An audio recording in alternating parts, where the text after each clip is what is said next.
नहीं था ब्रिटेन की, उन्होंने हमारे देश भारत को गुलाम बनाया हुआ था अपना। तो इसी की स्टोरी हम इस चैप्टर में पढ़ने वाले हैं। तो इसमें स्टार्टिंग में बताते हैं कि अपने स्कूल के आसपास देखिए, अपने घर के आसपास देखिए और आइडेंटिफाई करिए उन चीज़ों को जो कि हमें फॉरेस्ट से यानी कि जंगल से मिलती हैं। पेपर जो कि हमारी किताब में है, जो आप पढ़ रहे हैं, वो भी जंगल से ही आया है, पेड़ों से बनता है। डेस्क जिस पर आप बैठे हैं, टेबल है ना, टेबल हो गई, डोर, विंडो, और जो डाई कलर जो होता है कपड़ों पे जो डाई लगता है वो पेड़ों से आता है। जो मसाले होते हैं जो हम खाने में खाते हैं, सेलफोन का जो रैपर होता है, cellophane wrapper of your toffee का जो रैपर होता है, जो होता है ना वाइट कलर का, और तेंदू लीव जो कि बीड़ी जिससे बनती है, और गम जो होती है, हनी हो गया, कॉफ़ी, टी, रबर, ये सारी की सारी चीज़ें कहाँ से आती हैं? ये सब जंगलों से आती हैं। और क्या आपने चॉकलेट्स जो होती है उसमें भी तो ऑयल पड़ता है, वो कहाँ से आता है? वो साल का जो पेड़ होता है उसके जो सीड्स होते हैं उससे आता है।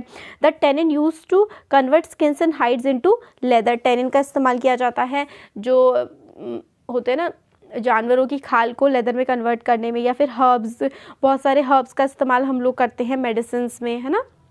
तो ये सारी की सारी चीज़ें जंगलों से ही तो आती हैं। फॉरेस्ट हमें बैम्बू प्रोवाइड करता है, फ्यूल वुड प्रोवाइड करता है, जो लकड़ी वगैरह, घास हो गई, चारकोल, पैकेजिंग जो होती है ना, लकड़ी के उस जो फ्रूट्स की पैकेजिंग होती है लकड़ी के डब्बों में, और बहुत सारी चीज़ें, ये सारी की सारी चीज़ें हमें कहाँ से मिलती है? फॉरेस्ट से मिलती है। जो अमेज़ॉन फॉरेस्ट है, अमेज़ॉन शॉपिंग ऐप नहीं, अमेज़ॉन का फॉरेस्ट है साउथ अमेरिका में। तो और या वो काफ़ी ज़्यादा घना है, बहुत सारे पेड़ हैं वहाँ पर। हमारे देश का, इंडिया का जो वेस्टर्न घाट्स है उसमें ऐसा पॉसिबल है 500 से भी ज़्यादा डिफरेंट वैरायटीज़ के जो हैं वो पेड़ होंगे। मतलब बहुत ज़्यादा वैरायटी के पेड़ हैं हमारे देश के वेस्टर्न घाट में, काफ़ी ज़्यादा डाइवर्सिटी है। डाइवर्सिटी का मतलब होता है भिन्नता। अब इतने सारे जो पेड़ हैं, इतने सारे जानवर हैं, ये धीरे धीरे कम होते जा रहे हैं, डिसअपियर हो रहे हैं।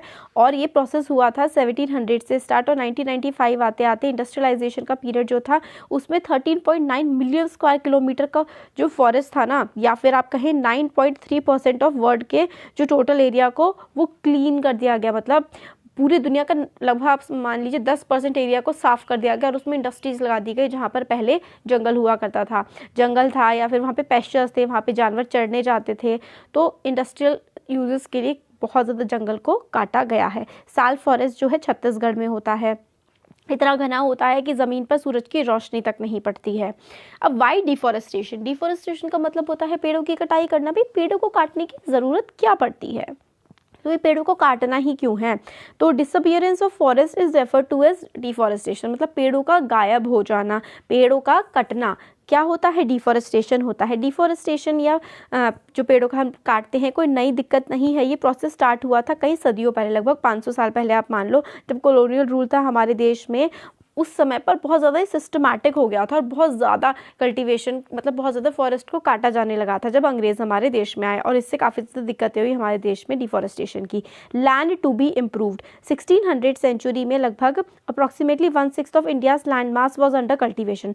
तो 1600 में पूरे देश का हर छठा भाग जो था वो कल्टीवेशन में था, मतलब वहाँ पे खेती होती थी।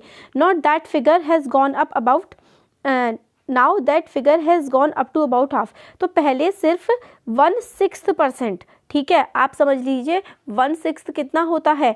100, मतलब 100 अगर हम लोग टोटल ले लें तो 100/6। तो इसको अगर हम लोग काटेंगे तो 2 3 जा 6 और 2 5 जा 10, 0, और 3 से अब अगर हम लोग 50 को काटें तो 3 1 जा 3, और फिर उसके बाद यहाँ पे 2 बचेगा, और 3 8 8 24 3 7 20, यानी कि पहले सिर्फ 17% एरिया जो था वो कल्टीवेशन में था। मतलब 1600 के टाइम पे 1600 के टाइम पे ऑलमोस्ट लगभग 17 से 20% एरिया ही हमारे देश में उसमें खेती होती थी।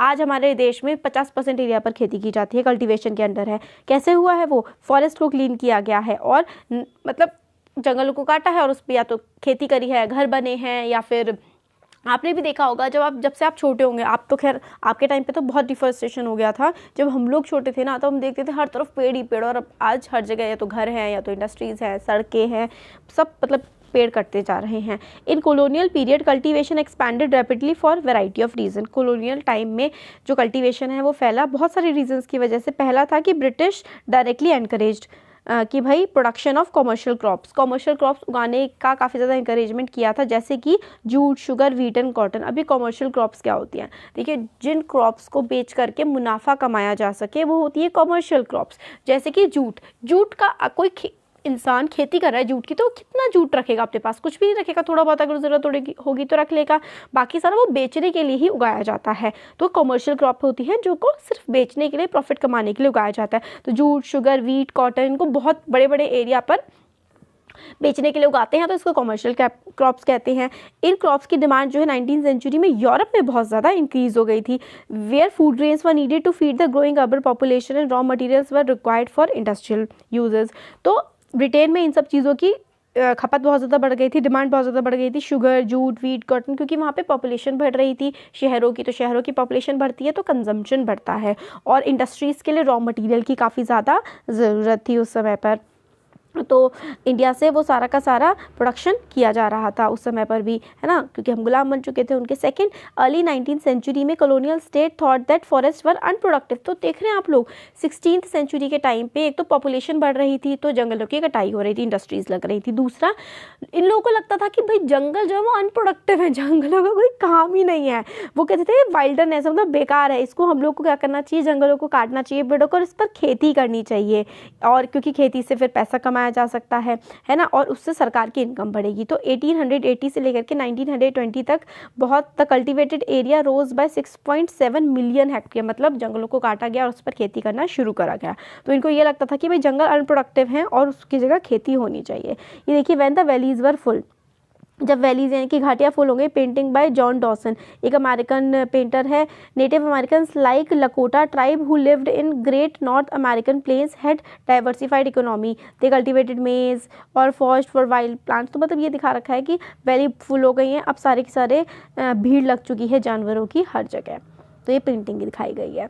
अब आगे कि भाई अंग्रेज़ों ने कहा कि फॉरेस्ट क्लियर करो और फॉरेस्ट को काट के उस पर कल्टीवेशन किया जाए। अब sleepers on the track, sleepers क्या होते थे? सोने वाले स्लीपर वगैरह नहीं, जो पहले आप जो रेलवे की पटरियाँ देखते हैं ना, जो लोहे की होती है, वो पहले ज़माने में लकड़ी की हुआ करती थी। तो स्लीपर्स ऑन द ट्रैक्स का क्या होगा? स्लीपर्स होते हैं wooden planks laid across railway tracks.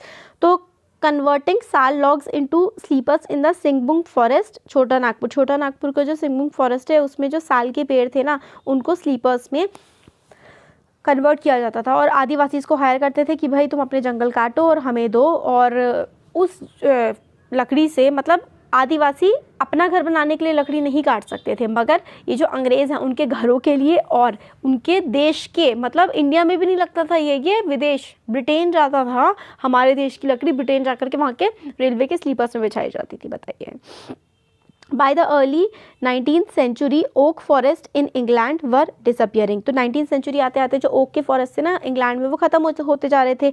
इससे भाई प्रॉब्लम हुई टिम्बर की, यानी कि लकड़ी की सप्लाई किस तरीके से होगी रॉयल नेवी को। तो how could English ships be build without a regular supply of strong and durable timber. तो अच्छी टिम्बर की सप्लाई के बिना पहले शिप्स जो है वो लकड़ी के बनाए जाते थे ना, तो अगर शिप्स का अंदर का सामान कैसे बनेगा अगर लकड़ी की सप्लाई नहीं होगी। How could imperial power be protected and maintained without ship. और इंपीरियल पावर को किस तरीके से प्रोटेक्ट किया जाएगा अगर शिप्स ही नहीं होंगे तो फिर भाई देखिए क्या हुआ। 1820s आते आते पार्टी सर्च पर निकली, एक्सप्लोर किए कि भाई इंडिया के फॉरेस्ट कैसे हैं, और 10 साल विद इन अ डिकेड, 10 साल के अंदर अंदर trees were being failed on a massive scale and vast quantity of timber were being exported from India. तो 10 साल के अंदर खूब पेड़ गिराए गए और बहुत ज़्यादा टिम्बर, बहुत ज़्यादा लकड़ी जो है बाहर भेजी गई। ये रेलवेज़ का स्प्रेड जो हो गया था 1850s से हमारे देश में भी हो गया था। अब इससे नई डिमांड आ गई। पहले तो अंग्रेज़ों के लिए भेजा जा रही थी लकड़ी, अब हमारे देश में इंडिया में भी रेलवेज़ बिछानी शुरू हो गई थी, तो और ज़्यादा पेड़ काटे गए। रेलवेज़ जो है बहुत ज़्यादा ज़रूरी थे कॉलोनियल ट्रेड के लिए, क्योंकि उनको अपने कॉलोनियल यानी कि अगर उन्हें हमारे देश को गुलाम बना के रखना था तो उनके लिए भी रेलवे बहुत ज़रूरी थे। हमारे देश से सामान कैसे लेकर के जाएंगे अपने देश में पोर्ट्स पर, है ना, और फिर एक जगह से दूसरी जगह खुद कैसे जाएंगे। To run locomotives wood was needed as fuel. Locomotives यानी कि जो गाड़ियां हैं या ट्रेन है उसको चलाने के लिए कैसे चलाते थे, लकड़ी को, कोयले को भट्टी में डाल के और चलाया करते थे। रेलवे लाइन के स्लीपर्स बनाने थे, है ना, उन सब चीज़ों के लिए बहुत सारे पेड़ काटे गए थे। तो each mile of railway track was between इतना ज़्यादा, मतलब 1760 से लेकर के 1760 से 2000 स्लीपर्स तक उसमें लगाए जाते थे। 1860s आते आते रेलवे नेटवर्क काफ़ी ज़्यादा एक्सपैंड हुआ। 1890 तक लगभग 25,500 किलोमीटर का ट्रैक बना दिया गया था इंडिया में। 1946 तक जो लेंथ थी वो ट्रैक की वो 7,65,000 किलोमीटर तक हो गई थी। जैसे जैसे रेलवे ट्रैक बढ़ा इंडिया में और भी ज़्यादा पेड़ जो है वो काटे गए। अब देखिए, पहले तो पेड़ काटे गए स्लीपर्स बनाने के लिए और चीज़ें बनाने के लिए, फिर उसके बाद जंगलों में से रेलवे लाइंस निकाली जाने लगी तो पेड़ काटे गए, है ना। तो इसमें अर्ली 1850s में मद्रास प्रेसिडेंसी में ही 35,000 पेड़ जो हैं वो हर साल काटे जाते थे स्लीपर्स को बनाने के लिए। और गवर्नमेंट ने कॉन्ट्रैक्ट्स दिए हुए थे लोगों को ताकि भाई उनकी ज़रूरतें पूरी हो सके, मतलब कॉन्ट्रैक्ट दे रखे थे कि भाई हमें पेड़ काट के दो। ये कॉन्ट्रैक्टर्स जो हैं वर बिगन कटिंग ट्रीज इनडिस्क्रिमिनेटली, मतलब बिना सोचे समझे पेड़ काटे जाने लगे। फॉरेस्ट जो थे around railway tracks fast started disappearing, तो रेलवे ट्रैक्स के आसपास के जो फॉरेस्ट थे वो बिल्कुल गायब होने लगे थे। Elephant piling square of timber at a timber yard in Rangoon, तो उठा रहा है एलिफेंट इस टिम्बर के उसको, है ना। फिर ये है एक इंडस वैली रेलवे जो थी वो इतनी बड़ी थी भाई, इतना मतलब बहुत बड़ा एरिया बनाया जा रहा था, तो बहुत सारे पेड़ उसके लिए काटे गए थे, यही इसमें बताया गया है। देखिए लॉग्स हैं, ये पेड़ कटे हुए हैं। और women returning home after collecting fuel wood, तो देखिए जो ट्राइबल लोग होते हैं वो पेड़ काट के लकड़ियाँ नहीं लेके जाते हैं, वो पेड़ से जो नीचे टहनी गिरी हुई होती हैं वो लेकर के जाते हैं उठा करके, है ना। तो बहुत ज़्यादा नुकसान किया गया था पेड़ों का अंग्रेज़ों के। 1.3 आता है प्लांटेशंस, तो large areas of natural forest were also cleared to make way for tea, coffee and rubber plantation to meet Europe's growing need for these commodities। तो बहुत सारे पेड़ काटे गए और पेड़ काट करके टी, कॉफ़ी और रबर के प्लांटेशन लगाए गए, क्योंकि वहाँ पे चाय कॉफ़ी की बहुत ज़्यादा डिमांड थी और रबर भी टायर्स वगैरह में यूज़ की जाती थी। तो कॉलोनियल गवर्नमेंट ने जो है बहुत सारे फॉरेस्ट जो हैं वो काटने शुरू कर दिए और बहुत सारे एरियाज़ इंडिया के चीप रेट्स में यूरोपियंस को बेच दिए। अब उनको आराम से काटा जा सकता था और उस पर पेड़ काट करके टी और कॉफ़ी उगाई जा सकती थी। तो हम लोगों ने इसका जो पार्ट 1 है डिफॉरेस्टेशन वाला वो देख लिया है, और राइज ऑफ कमर्शियल फॉरेस्ट्री ये वाला पार्ट जो है हम आगे नेक्स्ट वीडियो में देख लेंगे।